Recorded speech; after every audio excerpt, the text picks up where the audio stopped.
बिस्मिल्लाहिर्रहमानिर्रहीम, अस्सलाम वालेकुम। Welcome back to Systonics. आज हम डिस्कस करेंगे एवरीडे साइंस में विटामिन के कुछ इंपॉर्टेंट एमसीक्यूज। तो चलिए शुरू करते हैं। शुरू करने से पहले मैं आप सबसे रिक्वेस्ट करूंगा, अगर आप हमारे चैनल पर नए हैं तो काइंडली हमारे चैनल को सब्सक्राइब करें, हमारे वीडियोस को लाइक करें, ज़्यादा से ज़्यादा शेयर करें। पहला एमसीक्यूज है, deficiency of vitamin A causes. अब यहाँ पे दो किस्म के एमसीक्यूज आते हैं, ड्राइनेस ऑफ स्किन एक ये पूछा जाता है एंड सेकंड पूछा जाता है नाइट ब्लाइंडनेस। तो विटामिन ए की deficiency dryness of skin and night blindness cause करती है। नेक्स्ट है हमारे पास vitamin A is stored as. Vitamin A जो है किस तरीके से स्टोर होती है? As ester. एस्टर के तौर पे जो है ना वो स्टोर होती है इन लिवर। और कहाँ पे स्टोर होती है? लिवर में स्टोर होती है vitamin A in the form of ester. Next question है, rich source of vitamin A is eggs. जो रिच सोर्स है विटामिन का वो कौन सा है? एग। तो अंडे खाने चाहिए ताकि आपकी जो है ना आंखें सही रहेंगी। नेक्स्ट है, vitamin A is found in dairy products. Dairy products में आ जाता है आपका मिल्क एंड योगर्ट। तो मिल्क योगर्ट आपके डेयरी प्रोडक्ट्स में आ जाते हैं एंड डेली एग्स भी इसी में ही शामिल हैं। Deficiency of vitamin A causes night blindness, ये दोबारा पूछा हुआ है। Vitamin A is found in carotene bearing plants. जिनमें कैरोटीन होती है उनमें जो है विटामिन ए भी होता है उन प्लांट्स में। Water soluble vitamin are B and C and all other are fat soluble. A D E and K are fat soluble, जबकि B and C are water soluble. मतलब कि ये वाटर में डिज़ोल्व हो जाती हैं और बाकी सारी जो है वो फैट्स में डिज़ोल्व हो जाती हैं। Vitamin B helps maintain normal appetite and good digestion. Vitamin B की इनटेक से आपकी क्या होगी? आपकी एपिटाइट, आपको जो भूख लगती है वो नॉर्मल रहेगी और आपकी डाइजेशन जो है ना वो अच्छी हो जाएगी। तो विटामिन ए की और बी की इम्पोर्टेंस आपने देख ली।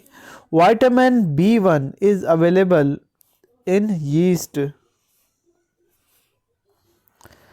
तो vitamin B one is available यानी present in yeast. Vitamin B two has what other name? तो विटामिन बी टू का दूसरा नाम क्या है? Riboflavin. Riboflavin is another name of vitamin B two. Vitamin capsule of formation of blood is बी12। Vitamin C is a preventer of infectious disease. जो infection से disease होते हैं उनसे हमें कौन से विटामिन प्रिवेंट करती है? Vitamin C. Vitamin C is also called skin food. Vitamin C को हम स्किन फूड भी कहते हैं। Vitamin C can easily be lost in cooking and food storage. Vitamin C जो है वो इजीली लॉस्ट हो जाती है जब हम किसी चीज़ में विटामिन सी और उसको हम कुक करें या फिर फूड को स्टोरेज करें जिसके अंदर विटामिन सी होती हो। Vitamin C hasten healing of wounds. Hasten नहीं, फास्टन होगा। विटामिन सी जो है ना तेज़ी से जो है ना आपका स्पीड अप करती है प्रोसेस किस चीज़ का? जब आपकी हीलिंग हो रही हो, जब आपको ज़ख्म हुए हो तो उसकी हीलिंग में विटामिन सी जो है ना वो काम करती है, स्पीड अप करती है। Vitamin C can not be stored in human body. जो ह्यूमन बॉडी में विटामिन सी स्टोर नहीं हो सकती। क्यों नहीं हो सकती? क्योंकि vitamin B and C are water soluble और वाटर सॉल्युबल जो है ना वो बॉडी में स्टोर नहीं हो सकती, जबकि फैट सॉल्युबल जो है वो स्टोर हो सकती हैं।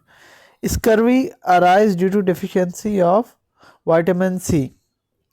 स्कर्वी की जो है ना विटामिन सी की वजह से होती है। अब इसको अगर याद रखने का तरीकीब मुझसे पूछे तो मैं कहूँगा कि देखें, एस को साइलेंट कर दें, C vitamin C and scurvy, तो आप याद कर सकते हैं। Is related to gastrointestinal disorder.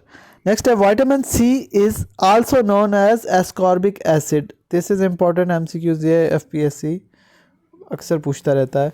Vitamin C is also known as ascorbic acid. ठीक है। A guava contains more vitamin C than an orange. Guava जो है उसमें ज़्यादा विटामिन सी होती है एज़ कंपेयर टू ऑरेंज। ठीक है। फिर है हमारे पास skin food is vitamin C. ये हमने यहाँ पे पढ़ा ऊपर दिस वन के vitamin C is also known as skin food. फिर है हमारे पास vitamin C is also called ascorbic acid as it prevents scurvy.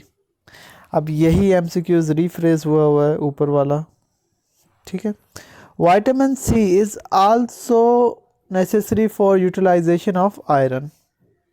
Utilisation of iron, अगर आयरन को बॉडी ने यूज़ करना है तो उसके लिए बहुत ज़रूरी है विटामिन सी, वरना काम नहीं होगा और फिर आपकी आयरन जो है यूटिलाइज नहीं होगी बॉडी में। फिर है हमारे पास the food which contains largest amount of vitamin C is tomato. तो आपके पास जो टोमेटो है उसके अंदर largest amount of vitamin C होती है, और ज़्यादा टोमेटोज़ खाने की वजह से आपको जो है वो किडनी का भी इशू हो सकता है, किडनी स्टोन्स भी हो जाते हैं, ठीक है। फिर है हमारे पास cod liver oil contains vitamin D. Vitamin D जो है वो कोड लिवर ऑयल के अंदर होती है, और विटामिन डी जो है आपकी बोन्स को स्ट्रॉन्ग करती है, ठीक है। और इसका एक और सोर्स भी है सन से भी जो है ना विटामिन डी हासिल की जाती है। Richest source of vitamin D is code liver oil, ठीक है। कोड लिवर ऑयल में तो विटामिन डी की बेतहाशा कंसंट्रेशन होती है, मतलब सबसे ज़्यादा इसी में ही होती है, इसी वजह से इसको richest source of vitamin D कहा जाता है। Vitamin D is essential for calcium metabolism. Calcium को ब्रेक डाउन करना हो, कैल्शियम को यूटिलाइज करना हो तो उसके लिए कौन सी विटामिन ज़रूरी होती है? विटामिन डी, ठीक है। अब विटामिन डी कौन सी विटामिन है? ये है फैट सोल्यूबल विटामिन। और मुझे कमेंट में आप बताएं कि कौन कौन सी फैट सोल्यूबल विटामिन हैं, क्योंकि आपको उधर तो मैंने बता दिया है। नेक्स्ट क्वेश्चन है हमारे पास, cheese contain vitamin D. Cheese के अंदर भी विटामिन डी होती है। Milk contain 80% of water. Milk के अंदर 80% क्या होता है? पानी होता है। Deficiency of thiamine cause beri. तो deficiency of thiamine cause beri, और deficiency is glucose is the source of energy for human brain. तो अगर आपने अपने ब्रेन को पावर देना है, एनर्जी देनी है, तो इसीलिए वो कहते हैं कि जब पेपर पे जा रहे हो तो कोई चॉकलेट वगैरह अपने साथ रखें, क्योंकि वो इंस्टेंट सोर्स ऑफ ग्लूकोज होती हैं, ठीक है। आपको आज की वीडियो पसंद आई होगी होपफुली। आपने कमेंट में मुझे बताना है कि रिकेट्स जो है वो किसकी डेफिशिएंसी की वजह से होती है। मिलते हैं एक नई वीडियो के साथ, तब तक के लिए अल्लाह हाफिज़।